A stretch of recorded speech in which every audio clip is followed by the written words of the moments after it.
In December 1934, Thomas Kelly had a nervous breakdown.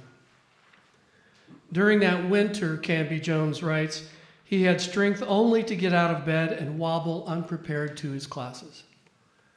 Early the next year, he finished his doctoral thesis, but Harvard refused to let him defend it.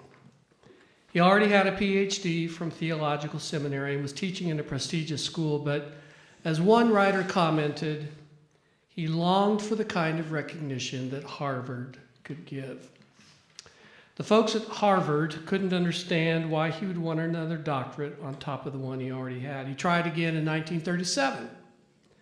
He published the dissertation himself in 1937, but during his oral examination, he had a memory lapse and failed.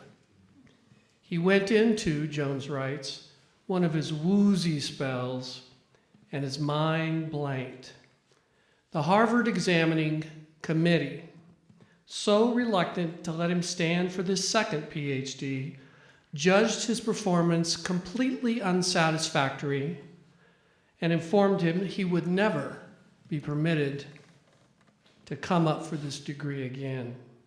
So Thomas Kelly was totally crushed by this irreversible failure and sank deep into deep depression, which scared his wife. And he had to be assured by the president of the university and his friend that he was okay, that he could keep his job, that his talents and his accomplishments would keep his job secure. He had counted on that degree from Harvard to support his goals as a scholar, and that dream had just gone down the drain. He was grieving. His life was a mess. But soon after, he had a spiritual awakening. No one knows what happened, Douglas Steere writes, but a strained period in his life is over. He moved toward adequacy. A fissure in him seemed to close. Cliffs caved in and filled up a chasm, and what was divided grew together in him. Within months, Howard Macy writes, Thomas Kelly, out of the ruins of this dream, rose a new, capturing vision. He'd experienced suffering himself, but also was formed by the suffering of others. He visited Hitler's Germany during the summer of 1938. He made his breakthrough, Macy says, at the age of 44, and he continued to grow. And his writings, including the book which I keep coming back to, A Testament of Devotion, are still widely read today. When I first read Thomas Kelly's book, The Quaker Mystic, Thomas Kelly, I was stunned. It was like his words pierced through a myriad of questions and thoughts I had about religion and spirituality and life and struck right to my core. I don't remember how I found him, and I know almost nothing about the Quaker religion and absolutely nothing about his story. I knew nothing about it. But time and again, I have come back to his book, referred to it as I'm doing here, and thought seriously about what it would mean to me to center down.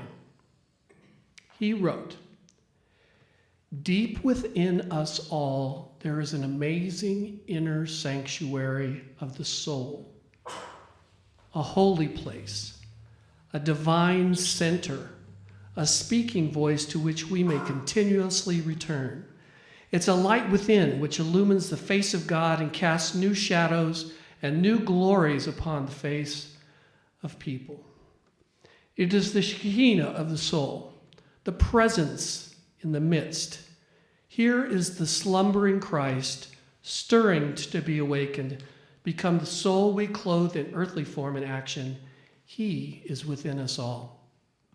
Now, Kelly doesn't speak much directly about silence, using the word silence, but even more powerfully, I think, he writes about it. He urges us to practice an inward prayer, the prayer of inward listening. Canby Jones described this inner listening in this way: only in the deep, centered down, silences of the soul, can we hear that still small voice? Can we feel the gentle nudgings of the Lord speaking, guiding, showing us the path? The prayer of inward listening not only requires regular times of private, personal prayer in the silence of all flesh, but develops into constant inner communication. Communication which we learn to hear and obey God's faintest whisper.